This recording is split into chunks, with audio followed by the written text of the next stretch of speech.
Welcome to The Daily Show with Manali Bootnicker. I'm your host, Manali Bootnicker. We are now back with our special edition, International Women's Day broadcast. We bring to you hour 2 of our all-day broadcast. Now, last hour we showed you the women of the 1910s. This hour we bring to you the women of the 1920s. Join us for our first segment, Tea Time with Mildred, as they reminisce on their lives during the 1920s.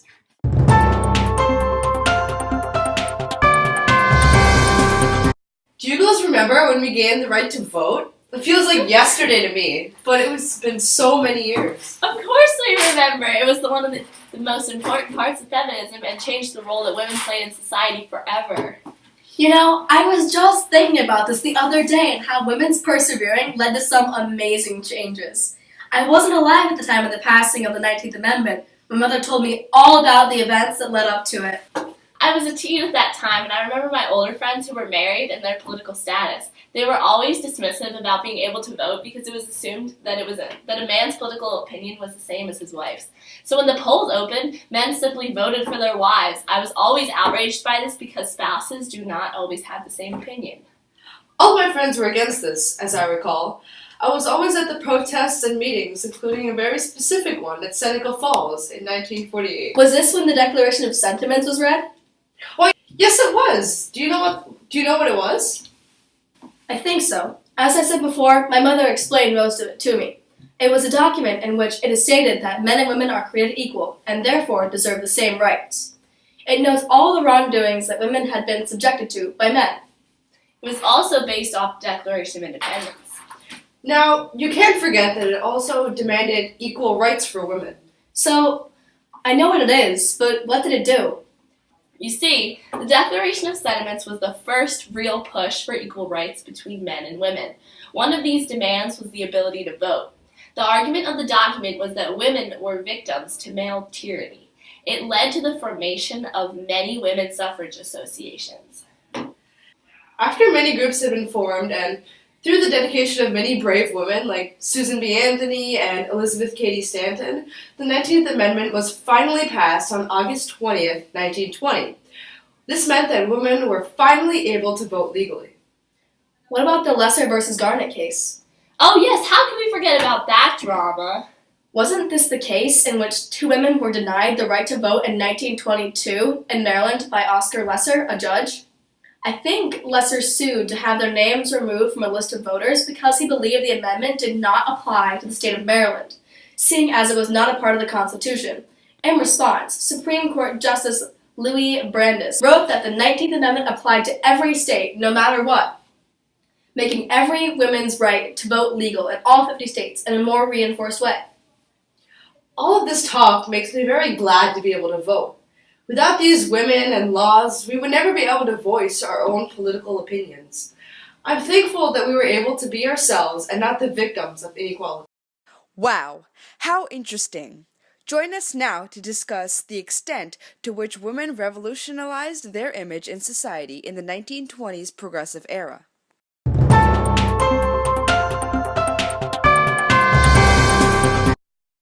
The progressive era lasted from the 1890s to the 1920s. It was inspired by the middle-class ideologies and then created by protesters who were fighting for political and tax reform, along with wanting to get rid of corruption in the government. The protesters supported both child labor laws and labor unions. They believed the modernization of industry was the root of the majority of socioeconomic problems within the country. There was more of a focus on the environment and conserving it, along with regulation of businesses. The ideals of the era were the main influence on social and political conversation within the country. To start off the show, we are going to travel back in time to the early 1900s when the Gibson girl style was popular. The Gibson girl style was iconic for women because of the feminine image and attractiveness. A Gibson girl was elegant and had tailored gowns which complemented their hourglass figures and perfectly styled hair. They wore corsets to aid in achieving the perfect hourglass figure, and hats complemented various hairstyles. These women were well educated and, when necessary, utilized flirtation, but did not act inappropriate in any way. They were portrayed as being maternal and would act in a manner that was wifely. The men were attracted to the image being portrayed by the women. The Gibson Girl style was a large contributing factor to the culture and lifestyles in the early 1900s. Fast forwarding a few years brings us to the 1920s, when women's fashion changed drastically according to the people of the time. Being a flapper meant that hourglass figure was rejected, along with the idea of looking the same as the previous generation. They wore coats and blouses with skirts, and a more formal outfit, which would include a beaded dress. Reports have shown that in the 1920s, a traditional outfit for a flapper would cost approximately $360, whereas now, if the same outfit were to be purchased, it would cost around $4,700. The traditional role was abandoned after World War I, when people were converting to a strict Victorian morality. They still believed that female behavior should be proper and appropriate, but the image was adapted more to a boyish figure. The women wore their hair short into cuts such as the bob, and they wore makeup to create an unnatural appearance on purpose. Makeup was previously a symbol for prostitution, but the change in usage shaped the way future generations utilized the accessory greatly. Flappers were commonly perceived as having lots of energy, being boyish, and single. These common perceptions changed the amount of attraction for men, and although women portrayed the image of being single, marriage rates increased greatly from 1900 to 1920. In 1900, there were approximately 700,000 marriages, whereas in 1920, there were approximately 1.2 million marriages. Wow, that was very compelling. Now join us as we show an interview of a women's expert, Marianne Scott.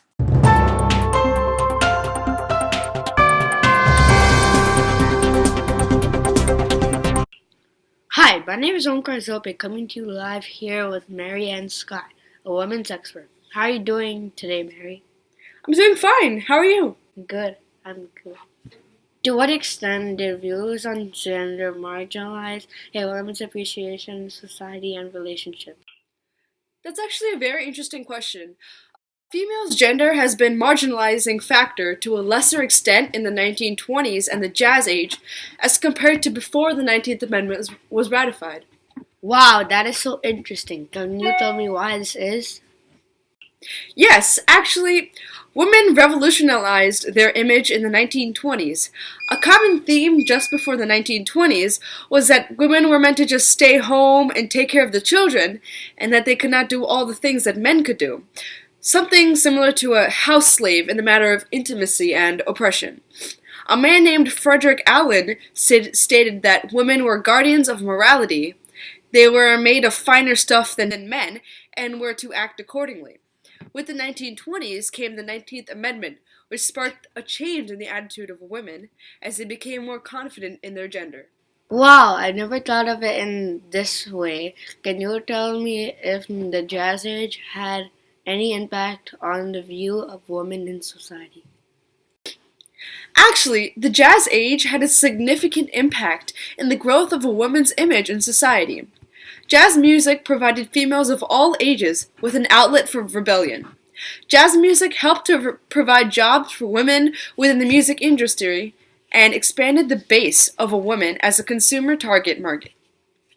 Jazz music was rejected by the older generation, and therefore jazz music and jazz dancing were ideal ways for young women and even men to rebel against the society of their parents and grandparents.